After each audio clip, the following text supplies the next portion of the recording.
man qama laylatal qadri imanan wa ihtisaban ghufira lahu ma taqaddama min dhanbihi wa nahnu narju qad qumna wa kadhalika qala an-nabiy sallallahu alayhi wasallam man qama ramadhana imanan wa ihtisaban ghufira lahu ma taqaddama min dhanbihi wa nahnu qad qumna. Kama tunavyofahamu Mtume sallallahu alayhi wasallam ameelezea sababu ya maghfira ya madhambi kama katika hadithi ya Abi Huraira ambaye kaipokea Imam al-Bukhari na vile vile Imam Muslim rahimahumullah ta'ala.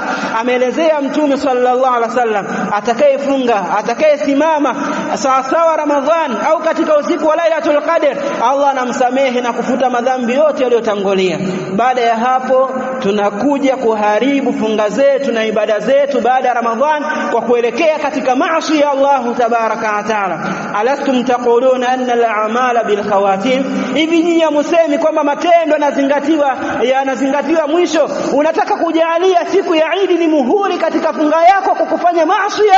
Unaona leo ndio siku ya kwenda katika sehemu za lahwi, michezo na upuuzi. Hii siku ndio unachukulia baada ya kufanya ibada, kumwabudu Allah tabaraka wa taala na kumtaja Allah azza wa jalla, unachukua hii siku kwa ajili ya kwenda katika mabanda ya sinema. Unachukua hii siku kwa ajili ya kwenda katika sehemu ambazo kuna ikhtilafu baina rijali wan nisa, baina wanaume na wanawake. Unachukua hii siku kwa ajili ya maasi, unaenda kushinda na wale ambao wameharamisha Allah tabaraka wa taala kukaa nao.